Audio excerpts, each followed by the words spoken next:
प्रिय मित्रों, जय माता दी। आप सभी का बहुत बहुत स्वागत है। मित्रों, आज हम मासिक राशिफल के इस कार्यक्रम में कर्क राशि के जातकों के लिए अक्टूबर महीने का राशिफल लेकर उपस्थित हैं। हम देखते हैं कि अक्टूबर का महीना कर्क राशि के जातकों के लिए कैसा रहने वाला है।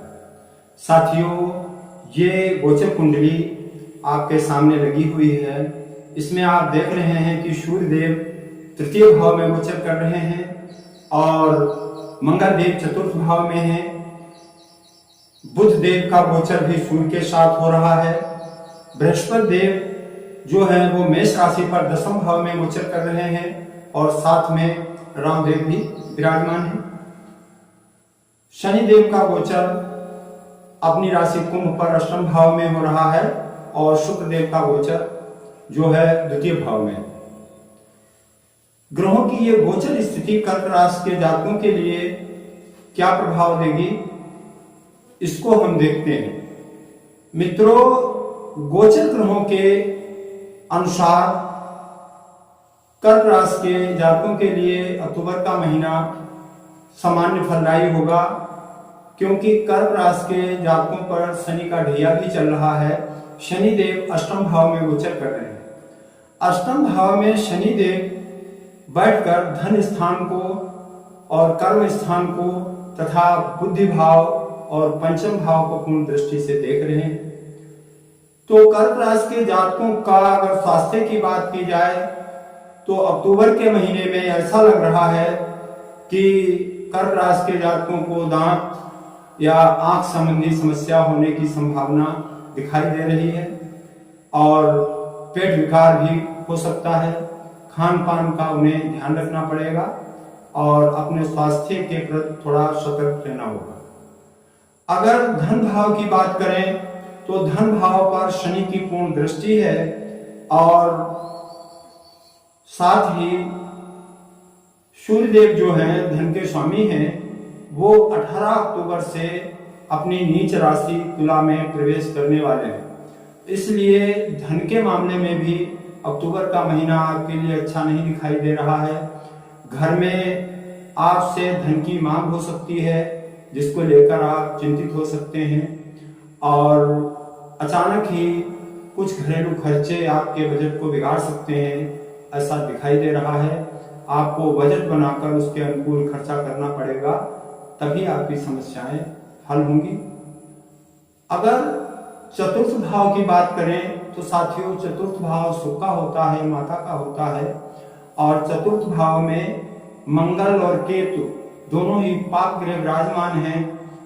तो चतुर्थ भाव भी आपका बहुत अच्छा दिखाई नहीं दे रहा है। आपकी माता का स्वास्थ्य खराब हो सकता है और भूमि भवन के मामलों में आपको समस्याएं आ सकती हैं। अगर आपका कहीं भूमि का विवाद है तो उसमें आपको नुकसान होने की संभावना दिखाई दे रही है। अगर आप कोई नया भवन बनवाना चाहते हैं या नया प्लाट लेना चाहते हैं तो इस स्थिति में आपको अपना ये निर्णय आगे के लिए रोकना ही इसका दिखाई दे रहा है। अगर पंचम भाव की बात करें तो पंचम भाव विद्या, बुद्धि, संतान, मित्र और प्रेम का होता है। पंचम भाव के स्वामी मंगल देव हैं, जो अपने भाव से द्वादश भाव में गोचर कर रहे हैं और साथ में केतु देव बैठे हुए हैं। राहु की दृष्टि भी मंगल पर पड़ रही है। तो ऐसे में संतान पक्ष से भी कोई बहुत ही सुंदर स्थिति दिखाई नहीं दे रही है। संतान का स्वास्थ्य खराब हो सकता है, उसकी पढ़ाई में बाधा आ सकती है या उसके लिए आपको कुछ अतिरिक्त खर्च करना पड़ सकता है, ऐसा दिखाई दे रहा है। मित्रों की ओर से आपको मदद मिलने की संभावना कम रहेगी, क्योंकि शनि की दृष्टि पंचम भाव पर है।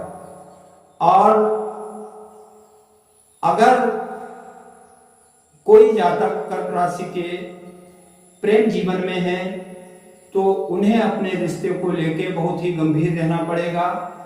शनि की दृष्टि पंचम भाव पर है, पंचमेश अपने से द्वादश भाव में है और पंचमेश पर राहु की दृष्टि भी है।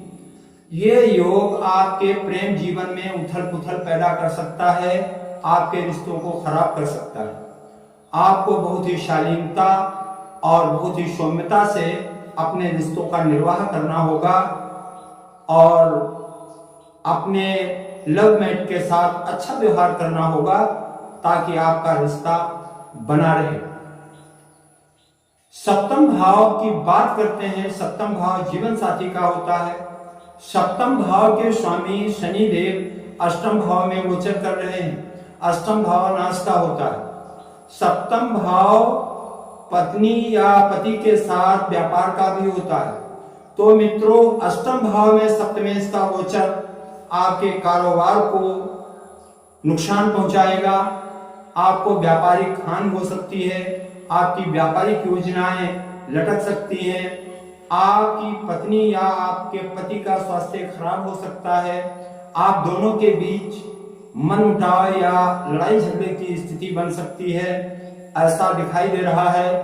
आप लोगों को अपने पारिवारिक जीवन में बहुत ही समझदारी से काम लेना होगा, अन्यथा पति पत्नी के बीच संबंध खराब होने की स्थिति बन रही है। आपको परिश्रम अधिक करना पड़ेगा।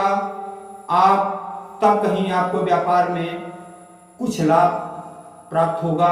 साझेदारों पर आपको आंख बंद करके भरोसा नहीं करना है, अन्यथा निश्चित ही हानि की स्थिति आपके लिए दिखाई दे रही है।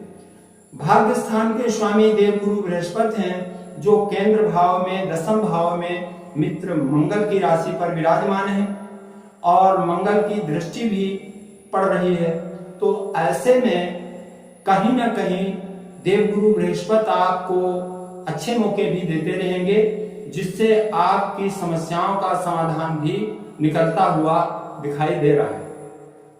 अब अगर कैरियर की बात करें दसम भाव की, तो दसम भाव में राहु और गुरु बैठकर चांडाल योग बना रहे हैं। शनि की दृष्टि दसम भाव पर पड़ रही है। ऐसा लगता है कि जो जातक नौकरी वगैरह करते हैं उन्हें कोई बड़ी जिम्मेदारी मिल सकती है, उनकी भागदौड़ बढ़ सकती है और उनके लिए कार्यस्थल पे कठिनाइयां पैदा हो सकती हैं। वो नौकरी त्यागने का विचार तक बना सकते हैं, नई नौकरी ढूंढने का प्रयास कर सकते हैं और उनके लिए ये समय संघर्षपूर्ण दिखाई दे रहा है। लाभ भाव की अगर बात करें तो लाभ भाव के स्वामी शुक्रदेव हैं, जो पूरे महीने धन भाव पर गोचर करेंगे। ये एक अच्छा योग है, लेकिन धन भाव के स्वामी सूर्य जो हैं वो 18 अक्टूबर के बाद अपनी नीच राशि तुला में प्रवेश कर जाएंगे। तो शुक्र और सूर्य के बीच जो ये राशि परिवर्तन होगा, ये शुभ फल आपको देगा। वैसे तो शुक्र और सूर्य में शत्रुता है, लेकिन अगर दो ग्रह आपस में राशि परिवर्तन करते हैं तो कहीं ना कहीं वो शुभ लाभ भी देते हैं। तो सारी विषम परिस्थितियों के बीच भी आप अपनी वाणी, अपने बुद्धि कौशल से हल निकालते रहेंगे और आपको लाभ भी होता रहेगा, ऐसा दिखाई दे रहा है। मित्रों, कर्क राशि के स्वामी चंद्रदेव होते हैं और देवता भगवान शिव होते हैं। तो आप सोमवार का व्रत रखें। सोमवार को गाय के दूध में चावल के दाने डालकर भगवान शिव को अर्पित करें।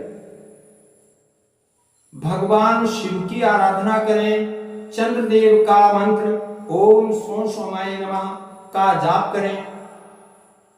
आपके कष्टों में कमी आएगी। चूंकि शनि का ढैया चल रहा है, तो शनि देव की शांति के लिए आप हनुमान चालीसा का पाठ कर सकते हैं, आप सुंदरकांड का पाठ कर सकते हैं, या मंगलवार को भगवान हनुमान जी के मंदिर में जाके और पूजा आराधना कर सकते हैं। ऐसा करने से निश्चित ही आपके कष्टों का निवारण होगा और आपका लाभ होगा। मित्रों, अक्टूबर महीने की कुछ तारीखें आपके लिए विशेष कष्टप्रद हैं, वो हम आपको बता रहे हैं। 5, 6, 19, 20, 23, 24, 25 ये तारीखें विशेष कष्टप्रद हैं। इन तारीखों को आपको विशेष तौर से सावधान और सतर्क रहना होगा। इसी के साथ हम अपना ये वीडियो पूरा करते हैं। फिर मिलेंगे। जय माता।